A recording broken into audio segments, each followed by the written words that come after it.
potential, great potential. Do you hear anything? As far as we know, he got away.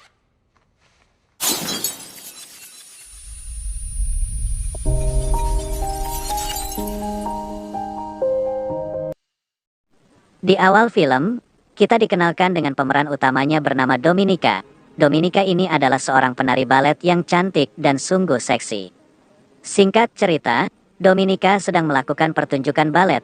Di tengah-tengah pertunjukan ada sebuah insiden yang membuat kaki Dominika patah akibat rekannya sendiri.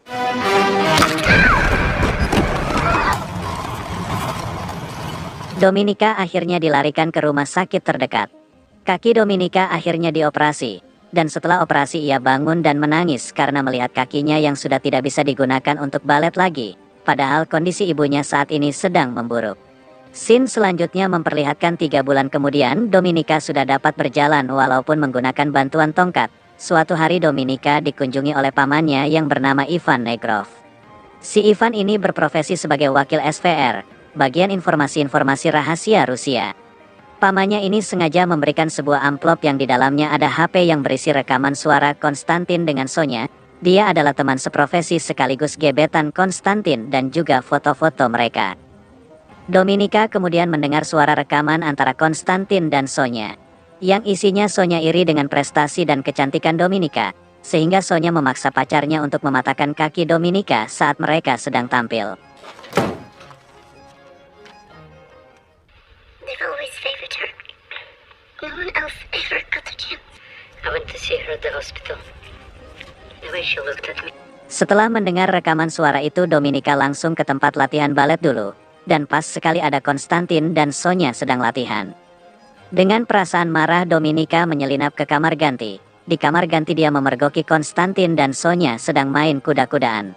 Domi yang kesal langsung melayangkan tongkat ke arah mereka berdua. Seketika Konstantin dan Sonya langsung meninggal dan bersimbah darah.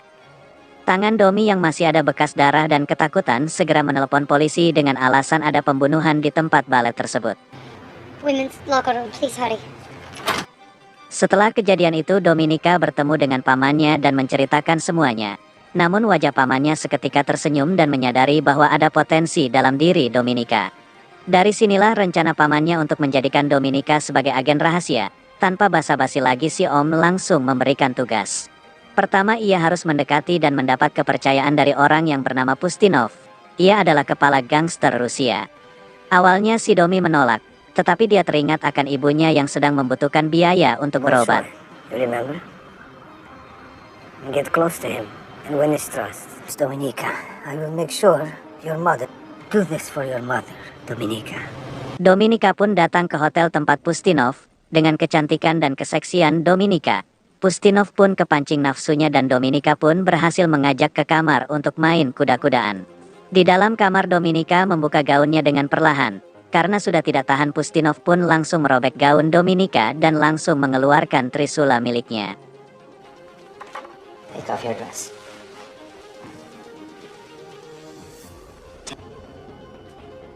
Di tengah adegan mantap-mantap, dari belakang leher Pustinov dicekik oleh kesatria berhelm. Dia adalah orang suruhan pamannya yang ditugaskan untuk melindungi Dominika.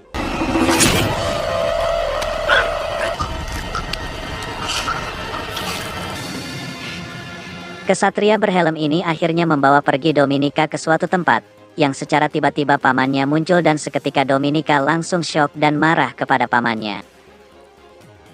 Setelah menjadi salah satunya saksi mata dalam pembunuhan tadi, Dominika diberikan pilihan oleh pamannya untuk menjadi agen rahasia atau dibunuh, agar tidak ada saksi mata dalam pembunuhan yang dilakukan. There's another life for you if you want it. What would happen once I got in another room, didn't you? You were in the program that can teach you everything you need to know. Your future will be out of my hands. Karena tidak ada pilihan lain, akhirnya Dominika mau untuk menjadi agen rahasia. Singkat cerita, Dominika dikirim ke sekolah khusus untuk menjadi agen Sparrow. Sparrow adalah sebutan agen SVR yang mempunyai kemampuan khusus untuk mengelabuhi targetnya dengan menggunakan rayuan dan serabi lempit mereka, dan juga untuk mendapatkan informasi dari targetnya. Di sana Dominika mendapatkan berbagai macam pelatihan yang sebelumnya tidak pernah ia bayangkan. Dominika cukup pandai dan dapat menguasai materi-materi yang diajarkan, Ia dapat mengetahui keinginan seseorang walaupun minim informasinya dari video yang dia tonton. Di jam kosong, sekolahnya sudah mendatangkan tentara Rusia. Dominika dan rekan-rekannya di sana mendapatkan perintah untuk menjamu para tentara. Welcome them home. These soldiers have been deployed overseas for... Dominika sangat pintar dalam memilih targetnya. Ia langsung mengajak prajurit itu masuk ke dalam kamar dan Dominika pun mulai menggodanya dan melepas celananya. Adegan itu ternyata sudah direkam dan disaksikan oleh agen-agen lain termasuk Dominika. Karena nobar tadi salah satu tentara ingin mencicipi apem tembem milik Dominika. Dia adalah Nikolai. Secara tidak disangka-sangka Nikolai merencanakan sesuatu kepada Dominika. Kebetulan sekali Dominika sedang asyik mandi. Dan tiba-tiba Nikolai sudah siap untuk menyodok pedang tumpulnya itu ke arah Dominika. Sebelum Nikolai menancapkan pedang tumpulnya itu, Dominika dengan kesiapan dan kekejamannya segera memukul Nikolai hingga ia babak belur. Scene berpindah di kelas. Saat belajar di kelas, Dominika diminta gurunya untuk pergi ke depan kelas dan berhadapan langsung dengan Nikolai untuk mengidentifikasi perbuatan Nikolai sebelumnya itu. Nikolai meminta Dominika untuk membalikan badan agar bisa langsung dicolok. Tapi Dominika menolak dan malah membuka bajunya sampai tidak ada satu helai benang pun di tubuhnya. Bukan sampai di situ aja, kemudian si Dominika langsung duduk di meja dan membuka lebar-lebar kakinya. Ia mempersilakan Nikolai untuk mencicipi apem tembem milik Dominika.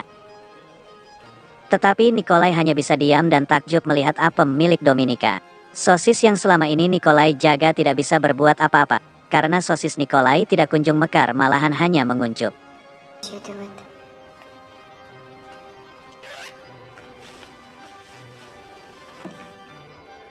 Well, bitch. Dan dari situlah menurut Dominika yang diinginkan Nikolai hanyalah dominasi dan bukan hanya nafsu birahi. Kejadian tadi pun tak lepas dari pengamatan Jenderal Vladimir yang kagum dengan talenta Dominika. Setelah kejadian itu, Dominika dipulangkan lebih awal ke Moskow. Dan scene berpindah pada saat Dominika sudah di rumah dan bertemu dengan ibunya. Baru sebentar bertemu dengan ibunya, Dominika ditelepon oleh pamannya. Mengetahui hal itu, ibu Dominika menjadi khawatir. Karena tidak bisa lepas dari pamannya, Dominika hanya bisa berkata ke ibunya bahwa dia akan mencari jalan keluar agar dapat lepas dari pamannya itu. Scene berpindah, Dominika bertemu dengan pamannya di restoran. Di situ dia diberikan misi lagi oleh pamannya untuk pergi ke Budapest dan mencari informasi dari orang yang bernama Nathaniel Nash. Nash adalah seorang agen CIA, di mana terakhir dia diketahui melakukan kontak langsung dengan agen asing yang menyusup masuk dan memata-matai kegiatan intelijen di Rusia. Domi pun dikasih identitas baru sebagai penyamaran oleh pamannya. Singkat cerita, si Domi ini sudah sampai di Budapest. Di sana dia tinggal dengan salah satu agen bernama Marta. Tanpa menunggu lama, Dominika langsung mencari informasi tentang Nash. Dominika mendapat informasi bahwa Nash selama ini di Budapest, karena ia sangat senang sekali olahraga berenang. Setelah mengetahui itu, si Dominika langsung mengunjungi kolam renang yang biasa dikunjungi Nash. Akhirnya mereka berdua pun bertemu. Dengan pesona dan keseksian Dominika, Nash pun terpesona kepadanya. Setelah selesai berenang, si Domi kembali keluar dan sudah ditunggu oleh Nash yang langsung diajak kencan dan makan malam. Namun Dominika pun menolaknya. Karena sudah berhasil memikat Nash, keesokan harinya Dominika pun kembali ke kolam renang untuk menemui Nash. Namun setibanya dia di sana, Nash tidak ada di tempat itu. Dengan instingnya, Dominika pun curiga dan mengecek kartu anggota di resepsionis kolam. Dan ternyata benar, kartu anggota hilang secara misterius. Scene berpindah di mana Nash memberikan kartu identitas Dominika tadi kepada atasannya. Dan jati diri Dominika pun terbongkar. Selanjutnya Dominika datang ke acara kedutaan Amerika untuk mencari Nash.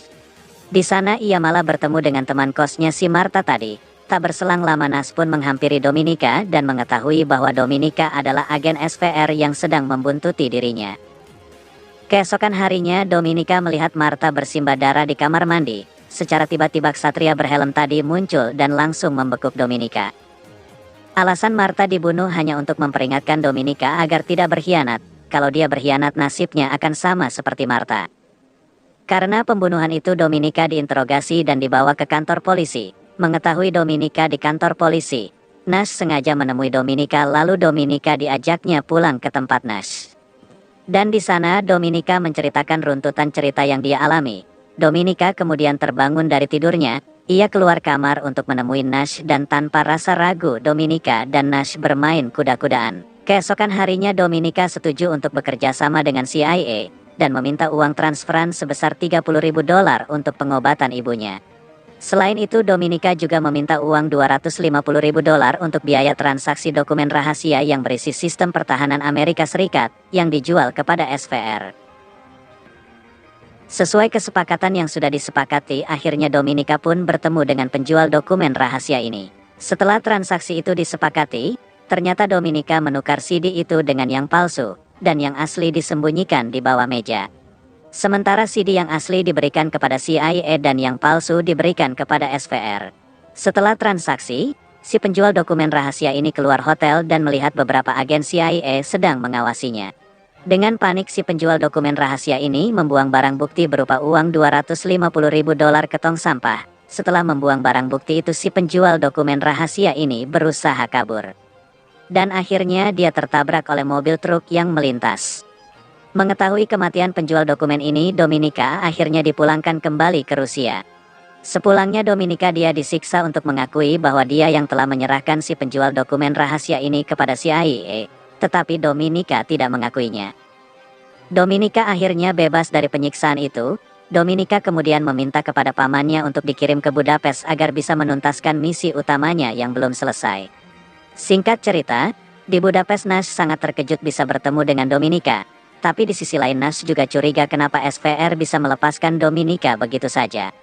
Dominika lalu menjelaskan dia telah meyakinkan agen SVR. Scene berganti di kamar Nash. Di situ mereka melakukan kegiatan sodok menyodok lagi dan lagi.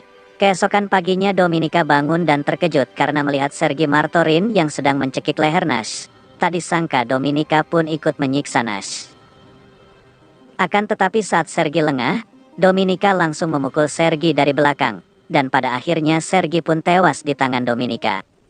Scene pun berganti di rumah sakit. Akibat dari perkelahian tadi si Dominika dirawat di rumah sakit.